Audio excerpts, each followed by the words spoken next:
मेरे सिर में बहुत तेज दर्द हो रहा है। आखिर मैं इस वक्त कहाँ हूँ? लावारिसों के समंदर में आपका स्वागत है। अब आपका इकलौता मकसद सिर्फ जिंदा रहना है और दर्शकों से अपने लिए भुगतान करवाने के लिए किसी भी हद तक जाना है। क्योंकि लाइव स्ट्रीम अब चालू हो चुकी है, तो सभी खिलाड़ी अच्छा प्रदर्शन करें और आपकी मौत बेहद धमाकेदार होनी चाहिए। अब मुझे सब कुछ अच्छे से याद आ रहा है कि उसी दिन समंदर की तबाही आई थी, जिसने सारी इमारतें और ज़मीन पूरी तरह से मिटा दी और हर इंसान को इस समुद्री जीवन के अस्तित्व के खेल में घसीट लिया गया। शुरुआती सहायता पैकेट बांटे जा चुके हैं और बुनियादी ज़रूरत का सामान चालू कर दिया गया है।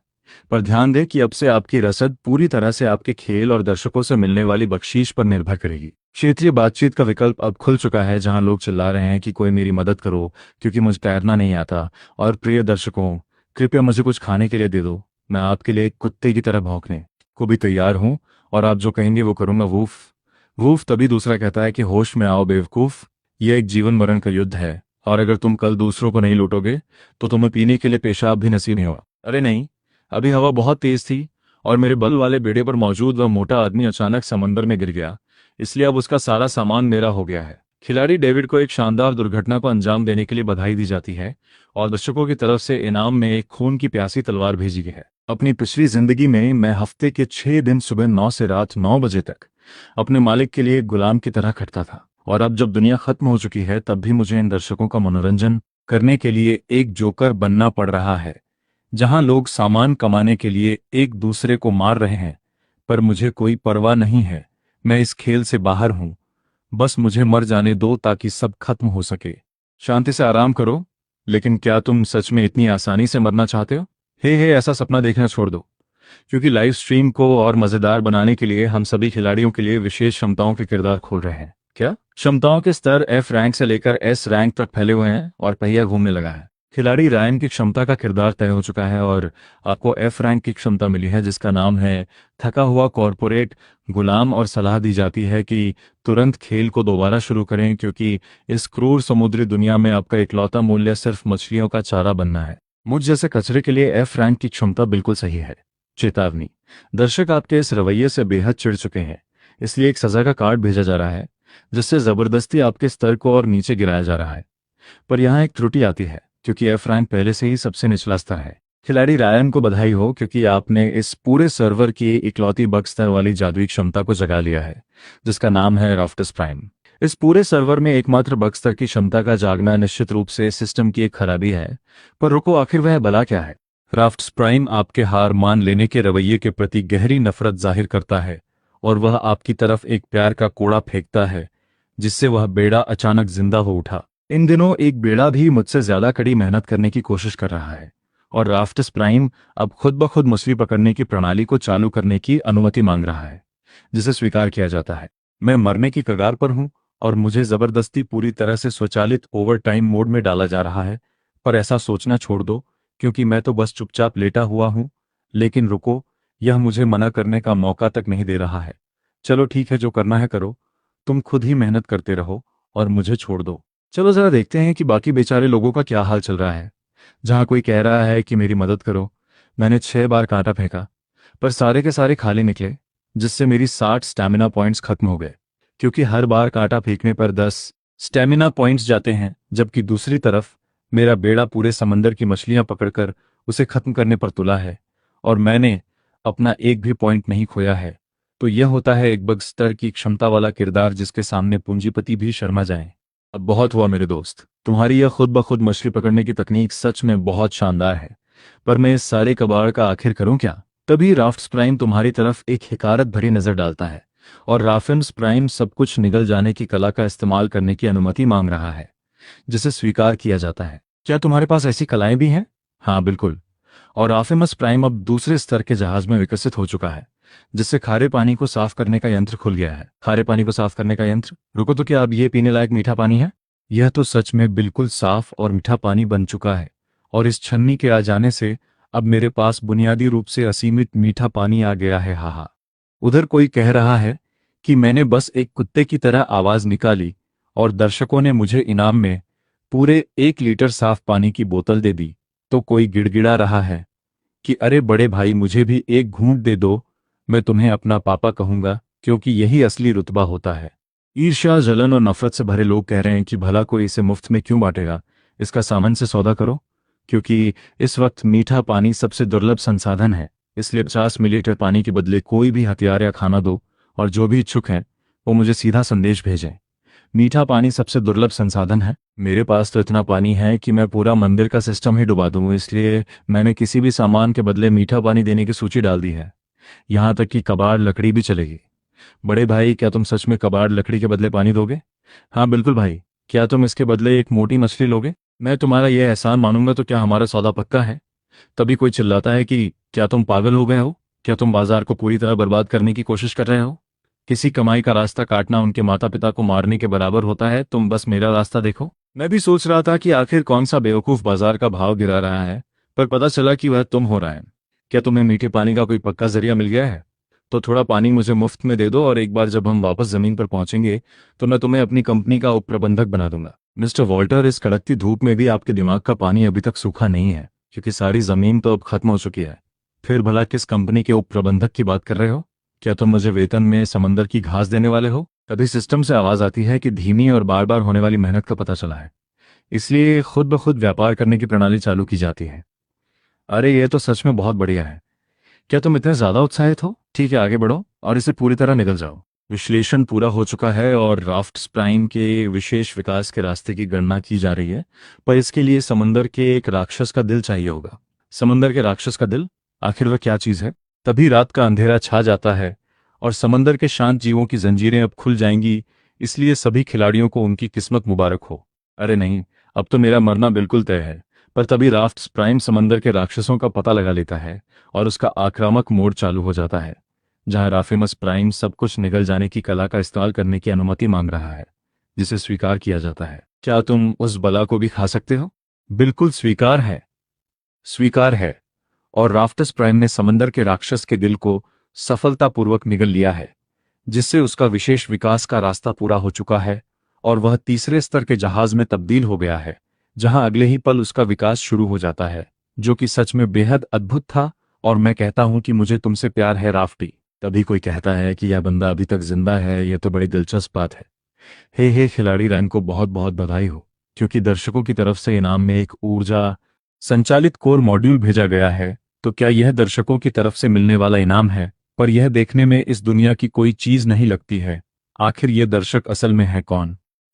खैर छोड़ो, मैं इसके बारे में ज्यादा नहीं सोचूंगा और पूछता हूं कि राफ्टी, क्या मैं इसे जहाज पर लगा सकता हूं? पर राफ्ट प्राइम इस बात पर अपनी गहरी घृणा जाहिर करता है, जिसे देखकर लगता है कि राफ्टी अब अपने खुद के चेहरे के हाव भाव भी विकसित कर रहा है। और मैं कहता हूं कि तुम भले ही मुंह बना रहे हो, पर फिर भी इसे खाए जा रहे हो। सिस्टम कहता है कि राफ्टस प्राइम इस वक्त इसे पचा रहा है, कृपया थोड़ा इंतजार करें। तो इसका मतलब दर्शकों के दिए हुए इनामों को पचाना इतना मुश्किल है कि इसके विघटन की जरूरत पड़ रही है। विघटन का काम पूरा हो चुका है और खुद ब खुद काम करने वाला रडार खुल गया है। पर राफ्टस प्राइम को लगता है कि तुम बहुत निकम्मे हो, इसलिए उसकी तरफ से प्रतिक्रिया मोड चालू कर दिया गया है। रुको, तुम खुद को अपग्रेड कर रहे हो? वह तो ठीक है, पर तुम मेरे शरीर के अंदर ये चीजें क्यों ठूस रहे हो? और तुम किसे निकम्मा कह रहे हो? आपको राफ्ट्स प्राइम की ताकत का 10% हिस्सा मिल चुका है, और जैसे जैसे राफ्ट्स प्राइम का विकास होगा ये ताकत और बढ़ती जाएगी, इसलिए बस इसका आनंद लें। अचानक मुझे अपने शरीर में एक सांड जैसी भारी ताकत महसूस होने लगती है, और उधर लोग कह रहे हैं कि उससे पंगा मत लेना, उससे बिल्कुल पंगा मत लेना, क्योंकि राफ्टी इस समुद्र का असली समुद्री राक्षस है। मैं जिंदा बच गया, और मैं ही सच में वो चुना हुआ खुशनसीब इंसान हूँ। सूरज उगने का समय हो चुका है और जिंदा बचे हुए सभी खिलाड़ियों को बधाई दी जाती है। पर हमें आपको ये बताते हुए खेद हो रहा है कि नए खिलाड़ियों की सुरक्षा का समय अब समाप्त हो चुका है और जहरीली धुंध को छोड़ दिया गया है। इसलिए सभी खिलाड़ी तुरंत सुरक्षित क्षेत्र की ओर बढ़ें, जहां धुंध की शुरुआती रफ्तार 10 किलोमीटर प्रति घंटा है और समय के साथ यह और तेज होती जाएगी। सभी खिलाड़ी जल्दी करें और अपनी लड़ने की ताकत को बढ़ाएं, क्योंकि हमें सांस लेने के लिए 1 सेकंड का समय भी नहीं मिल रहा है और यह जबरदस्ती हमें सुरक्षित दायरे से बाहर भागने पर मजबूर कर रहा है। पर भगवान का शुक्र है कि राफ्टी पहले ही 100 किलोमीटर प्रति घंटे की रफ्तार वाले तीसरे स्तर में विकसित हो चुका है। तो राफ्टी, अपना काम शुरू करो। तभी कोई चिल्लाता है कि रायन, ये तुम हो? भगवान का शुक्र है, मुझे जल्दी से ऊपर खींच लो। तुम वहां किस लिए खड़े हो? हम तो साथ में काम करने वाले कर्मचारी थे। क्या तुम मुझे ऐसे ही मरने दोगे? मुझे अपने जहाज पर आने दो। तुम्हारे पास सामान है और मेरे पास दिमाग है।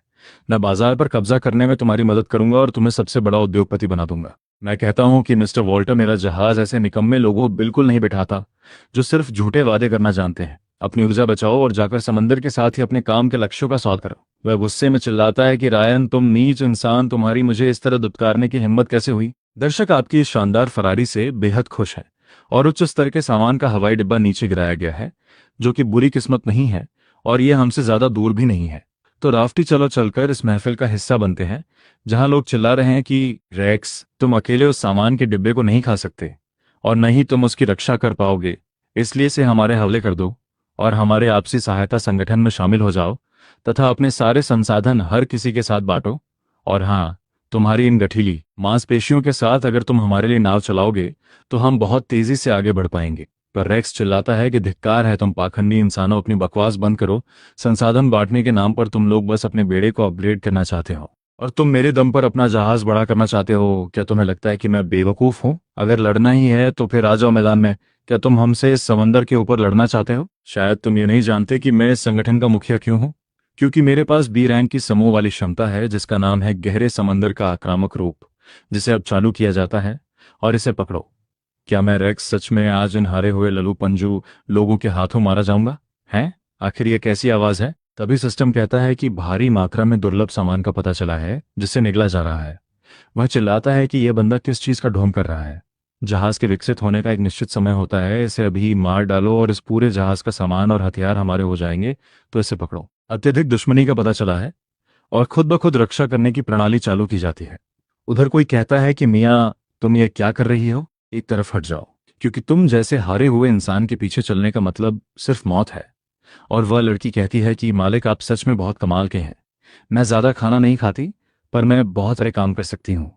कृपया मुझे अपने जहाज पर ले लीजिए। मैं कहता हूँ कि माफ करना, मेरा जहाज कचरा लोगों को जगह नहीं देता। अरे, क्या ये वही बंदा नहीं है जिसने भुनी हुई मछली के बदले सौदा किया था? वह भुनी हुई मछली सच में बहुत ही स्वादिष्ट थी।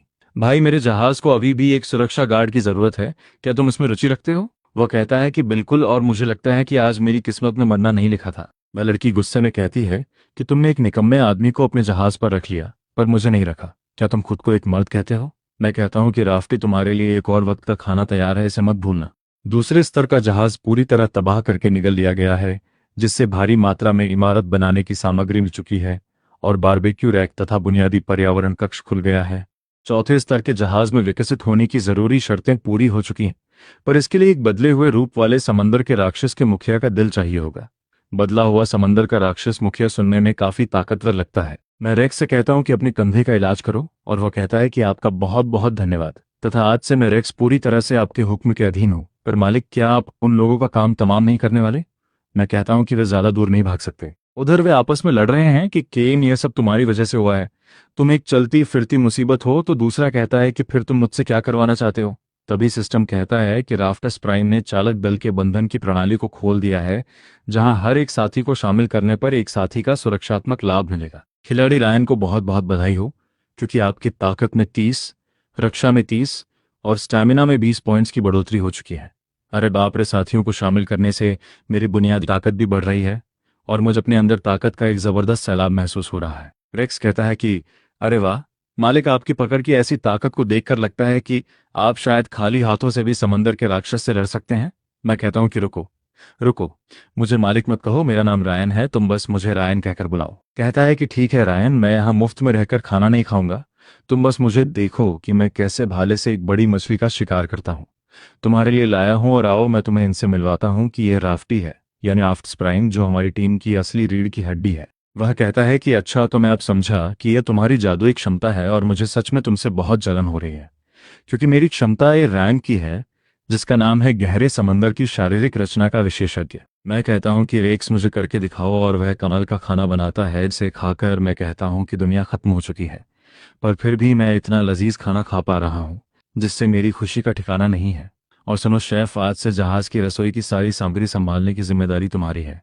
रेक्स मुस्कुराकर कहता है कि मुझे बहुत खुशी हुई कि आपको यह पसंद आया रायन, पर वैसे आपकी इस शानदार क्षमता के होते हुए केन के दल को हराना तो बेहद आसान होना चाहिए था। फिर तुम भला इस मुसीबत में कैसे फंस गए? वह आह भरते हुए कहता है कि अरे, मेरी यह क्षमता सिर्फ समंदर के जीवों पर काम करती है, यानी समंदर के राक्षसों से लड़ना तो बिल्कुल ठीक है, पर इंसानों के खिलाफ यह बेअसर है।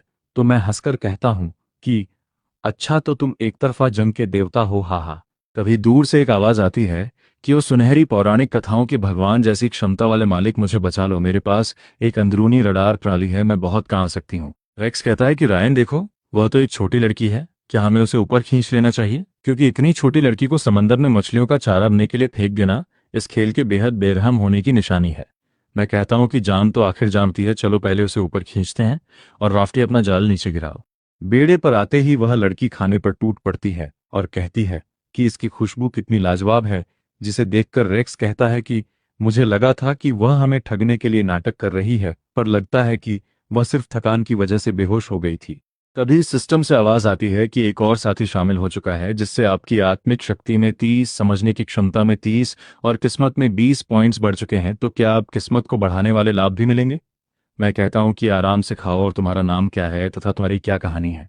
वह लड़की कहती है कि रायन, मुझे अपने साथ रखना आपके लिए पूरी तरह से एक बड़ी जीत साबित होगा, क्योंकि मेरे पास एक अंदरूनी रडार है जिससे मैं किसी भी खतरे की सटीक जगह का पता लगा सकती हूँ, और मैं बहुत काम की हूँ। मैं कहता हूँ कि पर मेरे जहाज में पहले से ही खुद ब खुद काम करने वाला रडार मौजूद है, जो राक्षसों को ढूंढकर उन पर अपने आप बमबारी कर सकता है। वह लड़की घबराकर सोचने लगती है कि अरे नहीं, अरे नहीं, मेरी इकलौती कीमत की जगह तो किसी और ने ले ली है, और मैंने तो अभी अभी अपना पेट भरा था। तो क्या अब मुझे वापस समंदर में मछलियों का चारा बनने के लिए फेंक दिया जाएगा? नहीं नहीं नहीं, रायन मशीन वाला रडार सिर्फ पास के राक्षसों को ढूंढता है, पर मेरा रडार बिल्कुल अलग है, क्योंकि मेरी क्षमता ए रायन की किस्मत का गचा है। जिसका मतलब है कि जब तक मैं अपने दिमाग में एक मकसद तय रखती हूँ, जैसे कि जिंदा रहना, सामान ढूंढना या राक्षसों का शिकार करना, तब तक मैं ताश के पत्ते खींच सकती हूँ। और इससे पहले जब मैं डूब रही थी, तब मैंने एक जीवन रक्षा पत्ता खींचा था, जिससे मुझे तुरंत SSS रैंक का सुनहरा पौराणिक रास्ता मिल गया, और इसी वजह से मैं अपनी पूरी जान लगाकर तैरते हुए यहां तक आ गई। मैं चौंककर पूछता हूँ कि क्या कोई भी सुनहरे स्तर का काम चलेगा, यहां तक कि बदला हुआ समंदर का राक्षस भी? वह कहती है कि कोई बात नहीं रायन, तो चलिए मैं आपके लिए एक छोटे शिकार से शुरुआत करती हूँ, जहां 2 बजे की दिशा में 8 किलोमीटर दूर एक S रैंक का बदला हुआ विशाल पंजों वाला केकड़ा है, जिससे बेहतरीन कवच और ऊंचे दर्जे का केकड़े का मांस मिलेगा। मैं कहता हूं कि राफ्टी, चलो चलकर अपना भंडार भरते हैं। पर वह लड़की कहती है कि 3 बजे की दिशा में एक नीले स्तर का सामान का डिब्बा भी है।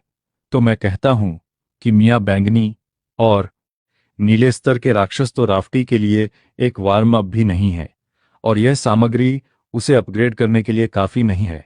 क्या तुम मुझे कुछ और ज्यादा रोमांचक ढूंढ कर दे सकती हो? मिया कहती है कि रायन, तो चलिए मैं आपको सबसे बड़ा शिकार देती हूँ, और इस बार यह सुनहरे स्तर का है, जहां 10 बजे की दिशा में लगभग 50 किलोमीटर आगे चट्टानों के झुंड के बीच एक SSS रैंक के तीसरे स्तर का बदला हुआ समंदर का राक्षस मुखिया बैठा है, जिससे पक्के तौर पर एक सुनहरा ब्लूप्रिंट मिलेगा। मैं सुनकर हैरान होता हूँ कि बदला हुआ समंदर का राक्षस मुखिया, क्या यह राफ्टी को अपग्रेड करने की वही जरूरी सामग्री नहीं है? और मेरा दिल कहता है कि इसे तो हर हाल में हासिल करना ही होगा। राफ्टी, पूरी रफ्तार से आगे बढ़ो। उधर कोई कह रहा है कि सिल्वी, अब हमारी चिंता बिल्कुल मत करो, और तुम बस यहां से भाग जाओ, क्योंकि तुम जैसी ऊंचे दर्जे की क्षमता वाले लोग ही इंसानियत का भविष्य हैं। हाँ बिल्कुल, इस जैसी भयानक तबाही में हम जैसे आम लोग वैसे भी जिंदा नहीं बच सकते। सिल्वी चिल्लाती है कि तुम सब अपनी बकवास बंद करो, जब तक मेरी आखिरी सांस चल रही है मैं तुम लोगों को इस हाल में छोड़कर अकेले कभी नहीं भागूंगी।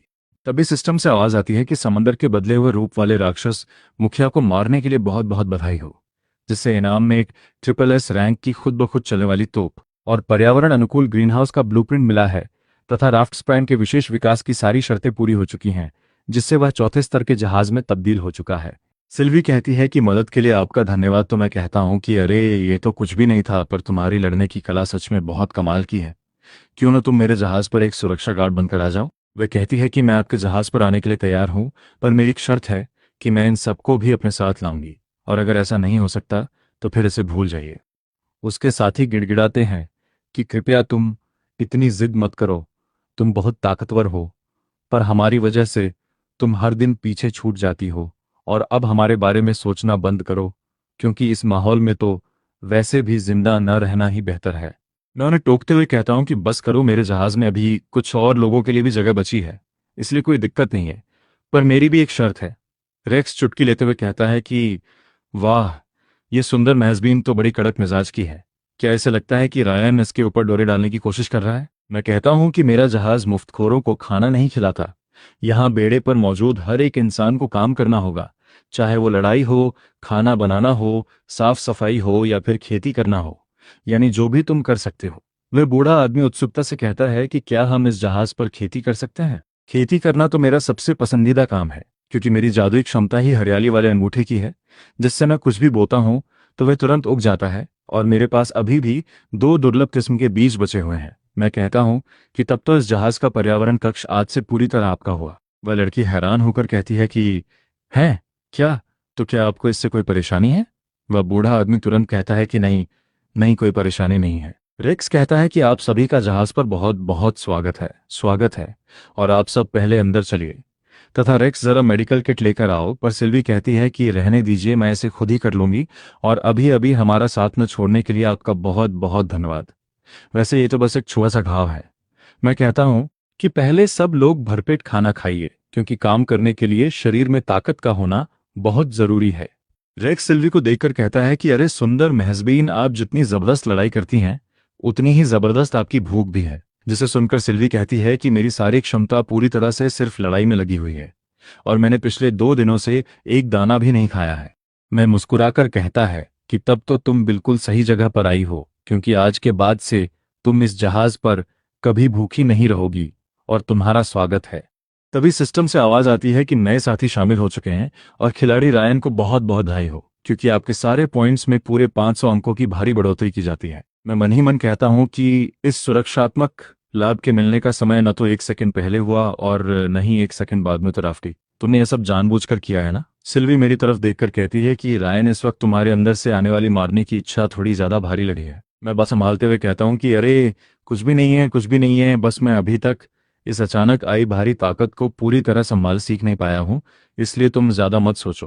तभी मेज टूटने पर एक साथी कहता है कि रायन भाई, कृपया एक और मेज लगा दीजिए। मैं इसे बिल्कुल ठीक कर सकता हूँ, क्योंकि मेरी क्षमता भले ही सिर्फ सी रैंक की है, पर भोजन की मेज जैसी सामग्री की मरम्मत मैं चुटकियों में कर सकता हूँ। मैं कहता हूँ कि बहुत बढ़िया, और रेक्स, हर किसी के लिए एक और मेज के लायक भरपेट खाना तैयार करो।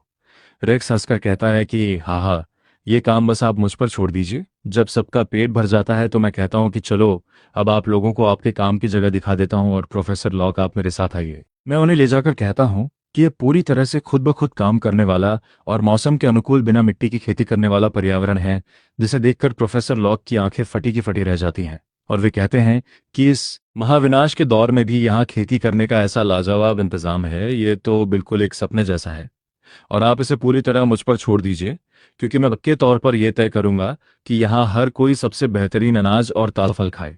मैं मुस्कुराकर कहता हूँ कि बहुत अच्छे, और आज से यह पर्यावरण कक्ष पूरी तरह आपका हुआ।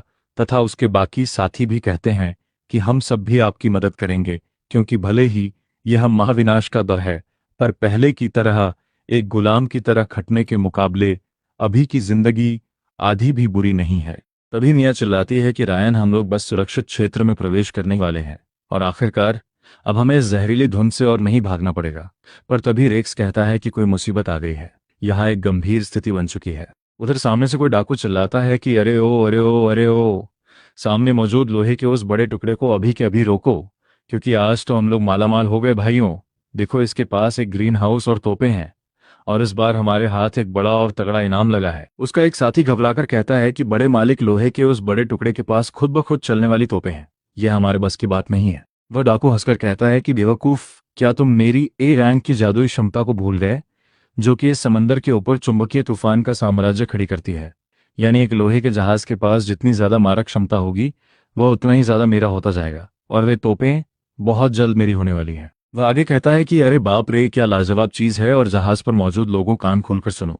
इस जहाज को यहीं छोड़ दो, और सामने के हिस्से पर खड़ी उस चांदी जैसे बालों वाली सुंदर महजबीन को हमारे हवाले कर दो, तो मैं थोड़ी रहमदिली दिखाऊंगा और तुम सबको यहाँ से रेंगते हुए भागने दूंगा। सिल्वी गुस्से में कहती है कि ये जानवर सच में अपनी मौत को दावत दे रहे हैं। तो मैं कहता हूँ कि ठीक है, अपनी सांसें बचाओ, और चूंकि तुम में से कोई भी जिंदा नहीं रह चाहता, इसलिए मैं तुम्हारी ये ख्वाहिश पूरी कर देता हूँ। और राफ्टी, अपनी पूरी मारक क्षमता चालू करो, तथा एक को भी मत छोड़ना। वह डाकू चिल्लाता है कि चुंबकीय तूफान की ढाल, और क्या तुमने देखा कि मैं लोहे का भगवान हूँ? पर तभी राफ्टी को उसकी क्षमता से रुकावट महसूस होती है। मैं कहता हूँ कि हूँ। हथियारों के बारूद का प्रकार बदलो और समंदर के राक्षस की हड्डी से बने कवच को भेदने वाले कारतूसों को लोड करो। वह डाकू घबरा जाता है कि यह तो लोहा नहीं है। नहीं नहीं। मैं मुस्कुराकर कहता हूँ कि राफ्टी, अब तुम्हारे रात के खाने का समय हो चुका है। और सिस्टम से आवाज़ आती है कि राफिनस प्राइम ने भारी मात्रा में एक जैसी सामग्री को निगल लिया है और चुंबकीय तूफान के दिल को पूरी तरह खा लिया है, जिससे इसकी ज़रूरी शर्तें पूरी हो चुकी हैं और वह 5वें स्तर के जहाज में विकसित हो चुका है। इसलिए हर कोई जहाज को कसकर पकड़ ले।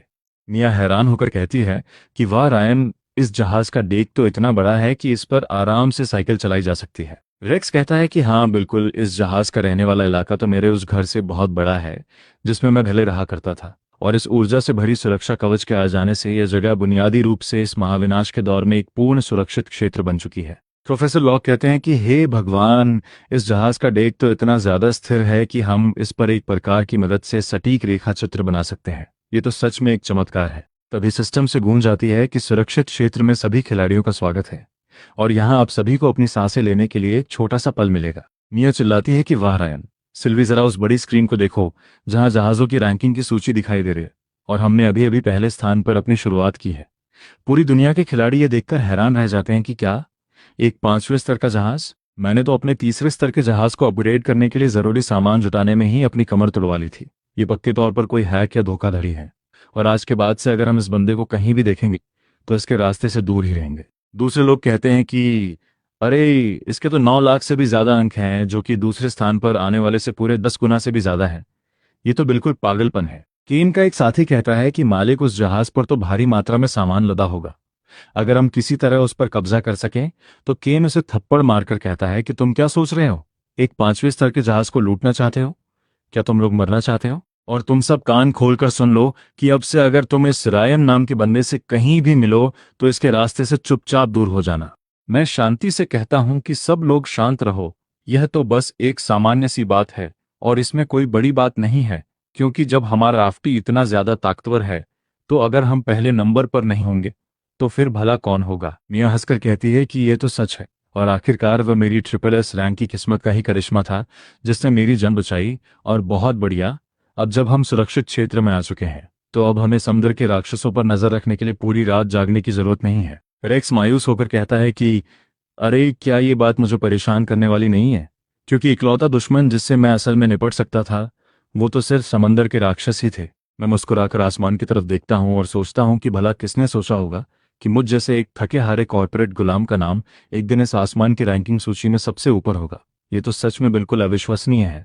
मैं सामने देखकर कहता हूँ कि सिल्वी, क्या तुम अभी तक जागी हुई हो? वो कहती है कि आपका धन्यवाद, पर मुझे नींद नहीं आ रही थी, इसलिए मैं बस थोड़ी सी ताज़ा हवा खाने के लिए बाहर आ गई। मैं कहता हूँ कि तो फिर चलो थोड़ी बातचीत करते हैं, क्योंकि मैं असल में काफ़ी समय से उत्सुक था कि तुम्हारे पास साफ तौर पर अकेले जिंदा रहने की पूरी ताकत है, पर उस दिन तुमने उन लोगों को बचाने के लिए इतनी कड़ी मेहनत क्यों की जिन्हें तुम जानती तक नहीं थी? सिल्वी कहती है कि अगर ईमानदारी से कहूं तो ये मेरा एक स्वार्थ भी था। मैं हैरान होकर कहता है कि अरे चलो भी, लोगों को बचाने के लिए अपनी जान जोखिम में डालना भला स्वार्थ में कैसे गिना जा सकता है? सिल्वी भावुक होकर कहती है कि मेरी एक छोटी बहन है और हम दोनों का इस दुनिया में एक दूसरे के अलावा और कोई नहीं है। पर जब हमें इस समुद्री खेल में घसीटा गया तो सिस्टम ने बातचीत और सौदेबाजी के रास्ते तो खोल दिए, लेकिन मैं उससे किसी भी तरह संपर्क नहीं कर पा रही हूँ, जिससे मुझे शक है कि हमें अलग अलग सर्वर में बांट दिया गया है। और मेरे हर किसी को बचाने के लिए इतनी कड़ी मेहनत करने की वजह सिर्फ इतनी सी थी कि मुझे उम्मीद है कि अगर मेरी बहन भी इस समंदर में कहीं फंसी हो और उसका कोई सहारा ना हो तो कोई ना कोई उसकी तरफ भी मदद का हाथ ठीक उसी तरह बढ़ा दे जैसे मैंने बढ़ाया। मैं उसे दिलासा देते हुए कहता हूँ कि तुम बिल्कुल चिंता मत करो। तुम जैसी बहन के होते हुए उसकी किस्मत पक्के तौर पर बहुत अच्छी होगी, और अगर वह भी इस खेल में है तो हम कभी ना कभी जरूर मिलेंगे। तथा जब वह दिन आएगा तो ये जहाज ही तुम दोनों का नया घर होगा, या शायद वह इतनी ज्यादा खुशनसीब हो कि उसे कभी इस खेल में घसीटा ही न गया हो। सिल्वी मुस्कुराकर कहती है कि रायन, आपका बहुत बहुत धन्यवाद। तभी मिया चिल्लाती है कि रायन, रडार दिखा रहा है कि आगे 5 समुद्री मील की दूरी पर एक भयंकर लड़ाई चल रही है, तो क्या हम इसमें शामिल होने वाले हैं? उधर उस लड़ाई में कोई दुश्मन चिल्ला रहा है कि एक बार जब तुम इस जहरीली धुंध से बाहर निकल गए तो क्या हुआ, क्योंकि इन पानी के इलाकों में सिर्फ मेरा ही कानून चलता है, इसलिए उन जहाज़ों को पूरी तरह उड़ा दो और मर्दों को समंदर में मछलियों का चारा बनने के लिए फेंक दो तथा औरतों और सामान को अपने पास रख लो। मैं ये देखकर गुस्से में कहता हूँ कि एक लड़ाई होना तो अलग बात है, पर अब वे मेरे कांच के बने ग्रीन हाउस को तोड़ना चाहते हैं। इसलिए राफ्टी, अब बिल्कुल पीछे मत हटना और अपनी पूरी ताकत झोंक दो। लड़ाई खत्म होने पर बचा हुआ एक आदमी कहता है कि मालिक, हमें बचाने के लिए आपका बहुत बहुत धन्यवाद। अगर आपने बीच में दखल न दिया होता तो आज हम सब के सब मारे जाते। मैं कहता हूँ कि अरे ये तो कुछ भी नहीं था, पर वह आदमी कहता है कि रुकिए मालिक, मेरी जादुई क्षमता खुफिया जानकारी जुटाने की है। इसलिए मैं हमारी इस अनोखी जानकारी के बदले अपने पूरे समूह को आपके जहाज पर आने और जिंदा रहने का एक मौका देकर सौदा करना चाहता हूँ। मैं कहता हूँ कि ठीक है, तो फिर चलो हम भी सुनते हैं।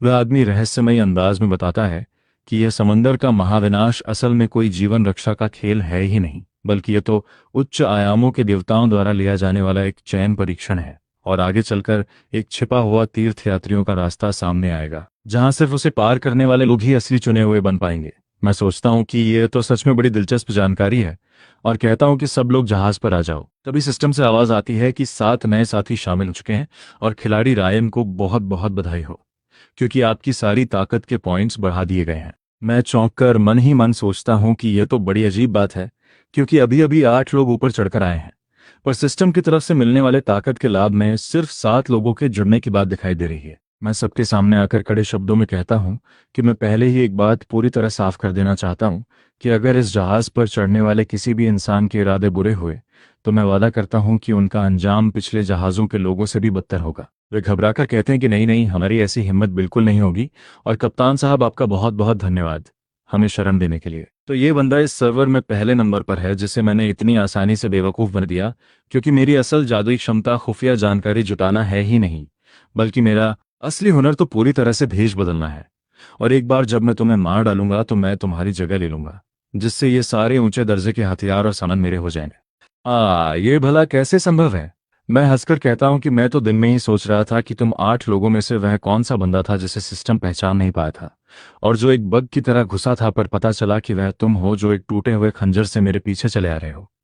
क्या यह थोड़ा घटिया मजाक नहीं है? क्योंकि मेरे साथियों की ताकत के आपस में जुड़ने और ऊपर से राफ्टी की तरफ से मेरे शरीर के 10% सुरक्षात्मक लाभ के बाद मेरी ताकत ने काफी पहले ही सारी हदें पार कर दी हैं। इसलिए इस वक्त मेरा यह शरीर पूरी तरह से फौलाद का बन चुका है। और घबराकर पूछता है कि आखिर तुम किस किस्म के राक्षस हो? क्या तुम्हें इसके बारे में पहले से ही सब कुछ पता था?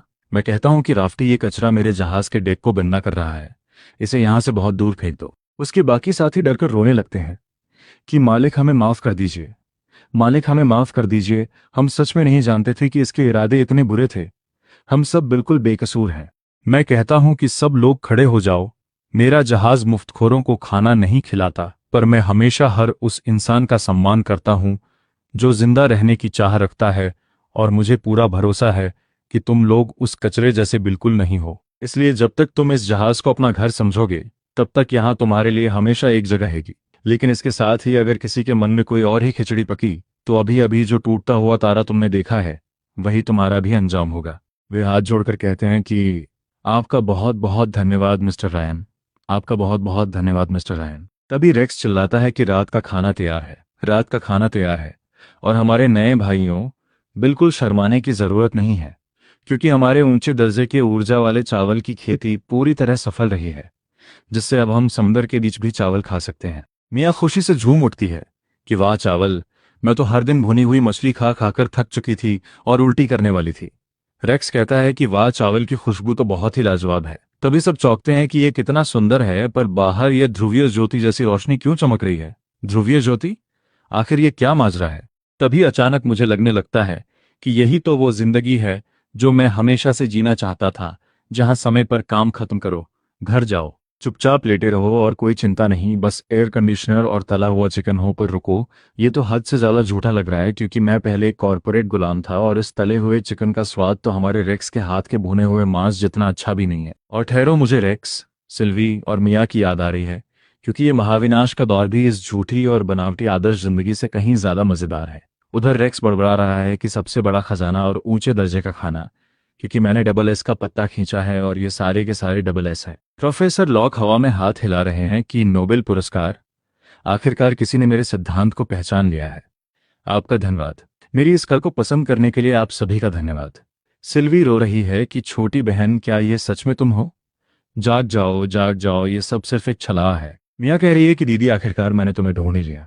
कोई चिल्ला रहा है कि अरे जाग जाओ, इसमें से कुछ भी सच नहीं है, ये सब मेरा है और आपका धन्यवाद जजों, मैं आगे भी ऐसे ही कड़ी मेहनत करता रहूंगा। मैं ये सब देखकर सोचता हूँ कि लगता है कि एक बार जब कोई इस भ्रम के जाल में गिर जाता है तो कोई भी बाहरी ताकत उसे जगा नहीं सकती।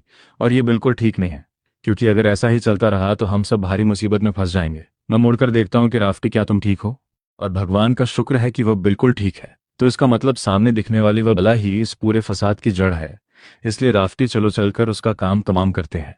तभी मेरे कानों में आवाज गूंजती है कि महाराज, आप तो पहले से ही इस पूरी दुनिया के मालिक हैं और हर कोई आपकी प्रजा है, इसलिए रुकिए। पर मैं चिल्लाता हूँ कि भाड़ में गया तुम्हारा सम्राट बनने का नाटक और सिंहासन का ढोंग भी। मेरा तो नौकरी पर जाने का भी मन नहीं करता था, और अब मुझे यहाँ बैठकर इतने सारे राजसी दस्तावेजों की जांच करनी पड़ रही है। क्या तुम लोग मुझे काम करवा करवा कर मारना चाहते हो? तुम क्या अभी से ही यहाँ से भागने की फिराक में हो? राफ्टी, तुरंत रडार से निशाना लगाओ और तारपीड़ों से बमबारी शुरू करो, धड़ाम। राफ्ट्स प्राइम ने सपनों के कमल के दिल को पूरी तरह निगल लिया है, जिससे उसका एक विशेष अधिकार क्षेत्र खुल गया है, जिसका नाम है मन का लंगर, जो हर तरह के मानसिक प्रदूषण और छलावे से पूरी तरह सुरक्षा देता है। तथा छठे स्तर के जहाज में विकसित होने की जरूरी शर्तें पूरी हो चुकी हैं, पर इसके लिए एक ऊंचे दर्जे का ऊर्जा कोर चाहिए होगा। रेक्स घबराकर पूछता है कि मालिक, अभी अभी आखिर क्या हुआ था? ये कंपन बिल्कुल किसी भूकंप जैसा महसूस हो रहा था। क्या हमारी टक्कर समुद्र के किसी बहुत बड़े राक्षस से हो गई थी? सिल्वी कहती है कि हाँ रायन, मुझे तो समझ ही नहीं आ रहा कि मुझे नींद कैसे आ गई थी, और जब मैं जागी तो मेरा चेहरा ऐसे दर्द कर रहा था जैसे किसी भालू ने मुझे जोरदार थप्पड़ जड़ दिया हो। मैं मुस्कुराकर कहता हूँ कि अरे कुछ भी नहीं है, हमारी टक्कर बस एक बहुत बड़ी गोभी से हो गई थी, जो लोगों को अपने छलावे के जाल में फंसाती थी, पर कुछ तारपीड़ों के धमाकों ने उसे पल भर में गोभी के सलाद में बदल दिया। सिल्वी चौंकती है कि छलावा? अच्छा, तो मैं अब समझी। और रायन, तुमने एक बार फिर हम सबकी जान बचाई है। मिया कहती है कि ये तो सच है और भगवान का शुक्र है कि हमारे रायन भाई इतने भरोसेमंद हैं। पर यह सिस्टम तो बहुत बड़ा झूठा है। भला सुरक्षित क्षेत्र में इतना बड़ा राक्षस आ गया और कोई चेतावनी तक नहीं दी गई, जिससे लगता है कि इन तथाकथित देवताओं ने हमारे लिए कभी सच में सुरक्षित रहने का कोई इंतजाम सोचा ही नहीं। उधर उच्च आयामों में एक देवता हंसकर कहता है कि बड़ी दिलचस्प बात है, क्योंकि वह सपनों का कमल तो विशेष रूप से सुरक्षित क्षेत्र के लिए तैयार किया गया एक आत्मिक छननी का जाल था। पर मुझे ये उम्मीद बिल्कुल नहीं थी कि वह अपने काम को अंजाम देने से पहले ही इतनी क्रूर शारीरिक ताकत से पूरी तरह तबाह कर दिया जाएगा। और यह लड़का तो सच में एक बेहतरीन चुना जाने वाला उम्मीदवार लग रहा है। तभी दूसरा देवता गुस्से में चिल्लाता है कि उम्मीदवार, वह तो सीधा हमारे ईश्वरीय अधिकार को चुनौती दे रहा है, और चूंकि उसने एक सपने के अंदर मरने से साफ इनकार कर दिया है, तो चलो अब उसे बिल्कुल शुद्ध हिंसा के साये में मरने देते हैं। इसलिए जाओ और उस रायन नाम के लड़के को पूरी तरह कुचल दो, तथा आज से यह ईश्वरीय हथियार तुम्हारा हुआ, जिसका नाम है ईश्वरीय भेंट, गहरा लाल खूनी खंजर। वह पाकर केन हंसता है कि हाहा, ऐसी बेहिसाब ताकत के होते हुए यह ईश्वरीय शक्ति ही सच में इन समंदर के इलाकों का इकलौता परम सत्य है। इधर जहाज पर रेक्स कहता है कि जब इस सुरक्षित क्षेत्र के अंदर भी सपनों के कमल जैसा एक जानलेवा राक्षस छपा हुआ था, तो क्या हम सच में उस बहरूपी हत्यारे की तीर्थयात्रियों के रास्ते वाली बात पर भरोसा कर सकते हैं? सिल्वी कहती है कि एक झूठे हत्यारे की बातों पर तो बिल्कुल भी भरोसा नहीं किया जा सकता, पर अगर वह खुफिया जानकारी सच है तो हमें इस बात पर गंभीरता से विचार करना होगा कि क्या हम इस रास्ते पर आगे बढ़ेंगे, क्योंकि जब से हम इस खेल में आए हैं हमने इन देवताओं की तरफ से सिर्फ और सिर्फ नफरत और दुर्भावना को ही महसूस किया है। प्रोफेसर लॉक कहते हैं कि यह तो सच है, और अगर हम उस तीर्थयात्रियों के रास्ते को छोड़ भी दें तो जब तक हमारा यह राफ्टी हमारे साथ है तब तक इस जहाज पर चुपचाप अपनी जिंदगी बिताना भी काफी अच्छा महसूस होता है। मैं गंभीर होकर कहता हूं कि पर हम इससे हमेशा के लिए छिप नहीं सकते, क्योंकि आगे आने वाले दुश्मन सिर्फ और ज्यादा ताकतवर ही होते जाएंगे, और खुद को पूरी तरह सुरक्षित रखने के लिए हमें अभी भी राफ्टी को अपग्रेड करने की बहुत जरूरत है। लेकिन छठे स्तर के लिए वो ऊंचे दर्जे का ऊर्जा कोर भला हमें कहाँ मिलेगा? तभी रडार पर खतरा देखकर मैं चिल्लाता हूं कि रेक्स, मियां, तुम दोनों तुरंत हर किसी को लेकर नीचे बने सुरक्षित केबिन के अंदर चले जाओ। रेक्स कहता है कि समझ गया रायन, पर आप अपना ख्याल रखना। तभी सामने से केन चिल्लाता है कि रायन, बाहर निकल कर आओ और मेरे हाथों अपनी मौत का मजा चखो। सिल्वी आगे बढ़कर कहती है कि पहले मुझे इसकी सीमाओं की परीक्षा लेने दो, पर केन हंसकर कहता है कि मूर्ख इंसानों, तुम्हारी ये रुकावट बिल्कुल बेकार है। सिल्वी पीछे हटते हुए कहती है कि उस खंजर की ऊर्जा सच में बहुत भयानक है, जिसने सीधे तौर पर ये परम शून्य वाली जादुई क्षमता को पूरी तरह दबा दिया। मैं यह देखकर मन ही मन सोचता हूँ कि एक ऐसी ऊर्जा जो एक एस रैंक की क्षमता को भी पूरी तरह दबा सकती है, तो क्या यह वही ऊंचे दर्जे का ऊर्जा कोर हो सकता है जिसकी हमारे राफ्टी को बहुत जरूरत है? पर कोई बात नहीं, अगर हम अपनी जादुई क्षमता से उसे नहीं हरा सकते तो चलो अब तोपों को ही बात करने देते हैं और राफ्टी अपनी पूरी मारक क्षमता चालू करो। तोपों की मार भले ही बहुत भयानक है, पर आमने सामने की लड़ाई में लोहे का यह बड़ा जहाज सिर्फ कबाड़ का एक ढेर है।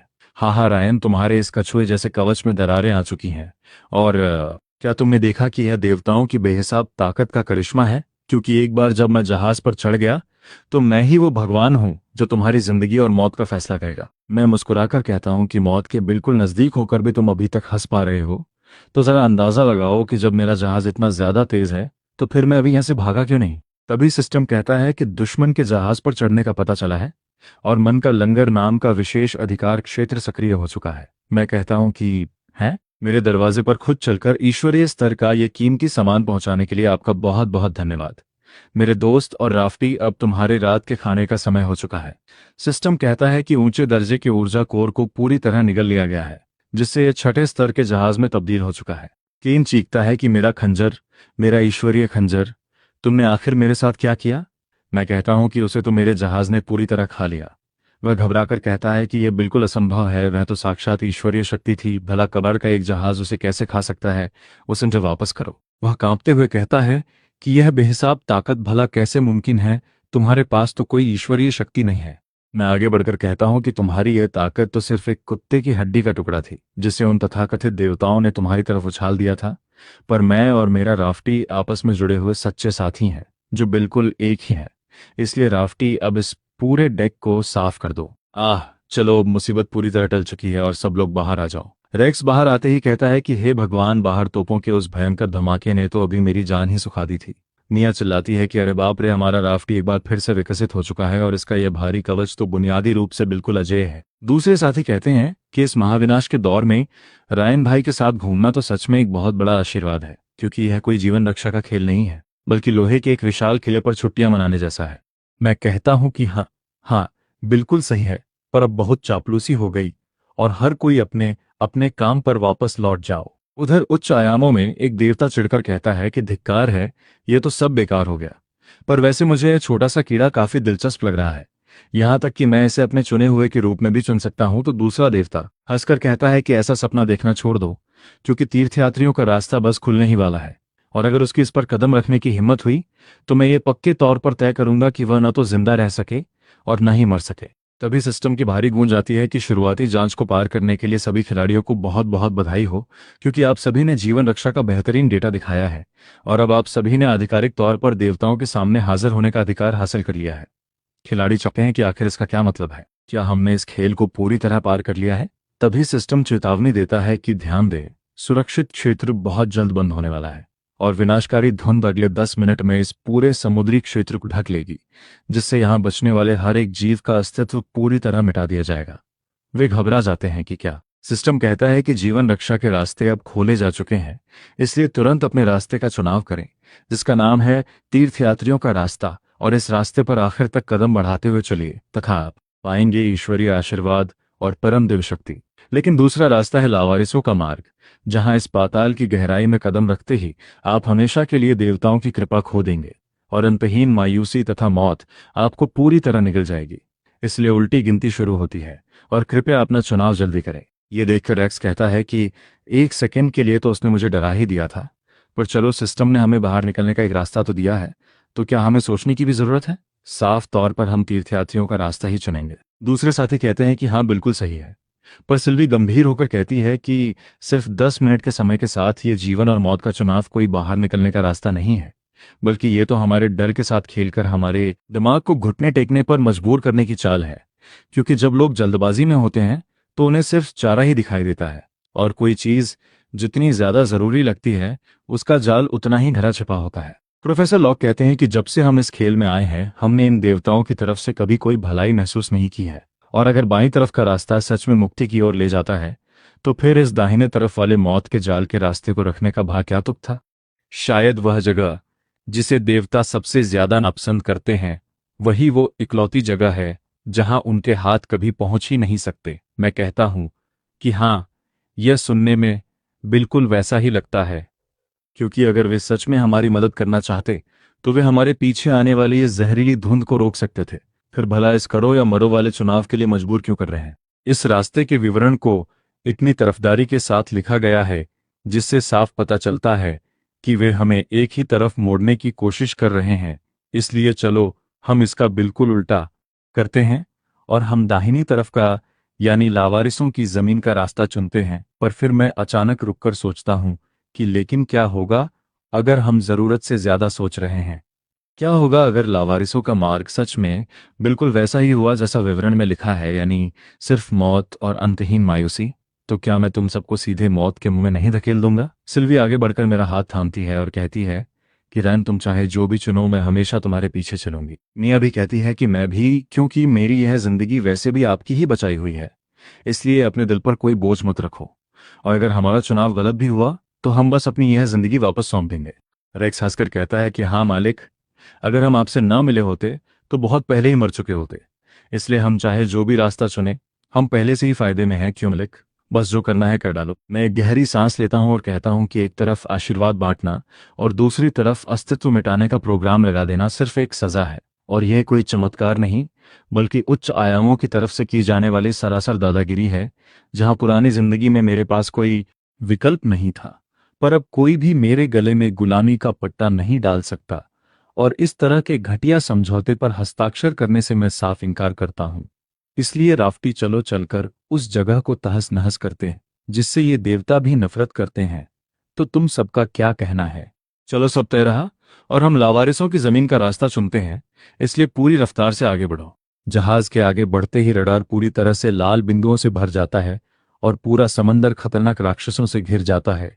जहां सिस्टम चिल्लाता है कि बड़े पैमाने पर दुश्मन जीवों का पता चला है और खुद ब खुद रक्षा करने वाली प्रणाली चालू की जाती है तथा तोपों की कतार को तैनात किया जा रहा है, पर हथियारों की बनावट में भारी घिसावट आ चुकी है और दाहिनी तरफ की तीसरे नंबर की तोपों की कतार अपनी आखिरी सीमा पर है, जिससे सुरक्षा कवच में बहुत जल्द एक बड़ा खालीपन आने वाला है। मैं देखता हूं कि समंदर के राक्षसों को निगलने से बारूद तो खुद ब खुद असीमित रूप से दोबारा बन सकता है, पर तोपों के पाइप की यह घिसावट ऐसी है जिसे बदला नहीं जा सकता, और इस रफ्तार से सुरक्षा रेखा का टूटना सिर्फ कुछ ही समय की बात है, जब तक कि राफ्टी एक बार फिर से विकसित होकर इस पूरे जहाज के ढांचे को नए सिरे से मजबूत न कर दे। इसलिए मैं चिल्लाता हूं कि राफ्टी, अगले स्तर के विकास के लिए अभी भी किस चीज की कमी रह गई है? सिस्टम जवाब देता है कि ईश्वरीय अंश, और ये रास्ता है लावारिसों की जमीन। तो फिर भला यहाँ एक ईश्वरीय अंश कैसे मिल सकता है? तभी सिस्टम का सायरन बजता है कि चेतावनी, चेतावनी, जहाज की दाहिनी तरफ की तोपों की कतार पूरी तरह टूट चुकी है। इसलिए सभी गैर लड़ाकू सदस्य तुरंत सुरक्षित केबिन के अंदर चले जाएं और लड़ाकू सदस्य उस खाली जगह भरने के लिए तैयार रहें। रेक्स अपने हथियार संभालते हुए कहता है कि मेरे हाथ काफी समय से इसके लिए खुजला रहे थे और आज आखिरकार मेरी शारीरिक रचना वाली जादुई क्षमता काम आने वाली है। प्रोफेसर लॉ कहते हैं कि अगर यह जहाज ही डूब गया तो यह सुरक्षित केबिन सिर्फ लोहे का एक ताबूत बनकर रह जाएगा, इसलिए आज मैं मरते दम तक पीछे नहीं हटूंगा। मिया रोते हुए कहती है कि हम इन सबको नहीं मार सकते, हम सच में इन सबको खत्म नहीं कर सकते। तो क्या हमसे सच में रास्ता चुनने में कोई गलती हो गई? सिल्वी चिल्लाती है कि उस रास्ते के बारे में सोचना बिल्कुल बंद करो जिस पर हम गए ही नहीं, क्योंकि अब सही या गलत होने से कोई फर्क नहीं पड़ता। बस इन बलाओं को मारकर धूल में लो, और जब तक हम आखिर तक जिंदा बचे रहेंगे तब तक हम ही इकलौता सही जवाब होंगे। मैं चीखता हूं कि हमारा राफ्टी अभी भी मजबूती से खड़ा है, इसलिए किसी को भी अपनी आंखें बंद करने की इजाजत नहीं है, और पलट कर वार करो। वे सब चिल्लाते हैं कि हाँ चलो, इन राक्षसों से मरते दम तक लड़ते हैं। तभी सिस्टम से गूंज आती है कि नश्वर इंसानों की फौलादी इच्छा शक्ति हासिल हो चुकी है, जिससे इसके विकास की सारी शर्तें पूरी हो गई हैं और ईश्वरीय अंश पूरी तरह जाग उठा है, जिससे यह 7वें स्तर के जहाज में तब्दील हो रहा है। मैं ये देखकर हैरान होता हूं कि अच्छा, तो ईश्वरीय अंश का असली मतलब ये था।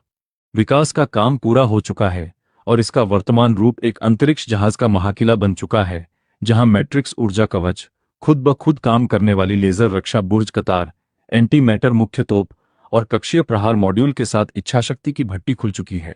रेक्स खुशी से नाच उठता है कि राफ्टी तो सच में एक महाबली जानवर निकला, जिसने धमाके करके और मजा चखा दिया। मिया कहती है कि हाँ, हम सब पूरी तरह बच गए और हर कोई अब चैन की सांस ले लो। मैं मुस्कुराकर कहता हूं कि इस आतिशबाजी के तमाशे को हमारी जीत का जश्न समझो, पर तभी सिल्वी कहती है कि अचानक यहाँ इतनी खामोशी क्यों छा गई है? क्या हमने उन सबका पूरी तरह सफाया कर दिया?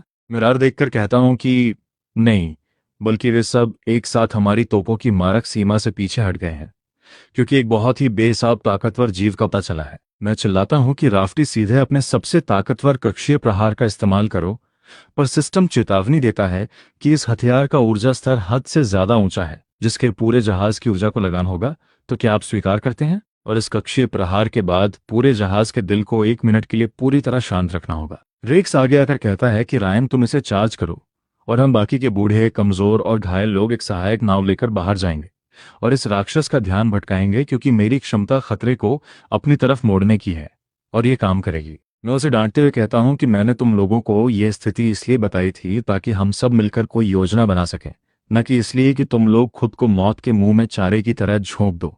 क्योंकि राफ्टी ने जो ये इच्छा शक्ति की भट्टी खोली है, वह हर किसी की ताकत को किसी एक इंसान के अंदर ट्रांसफर कर सकती है। इसलिए तुम सब अपनी ताकत मुझे सौंप दो और मैं जाकर इस राक्षस को काट डालूंगा ताकि समय मिल सके।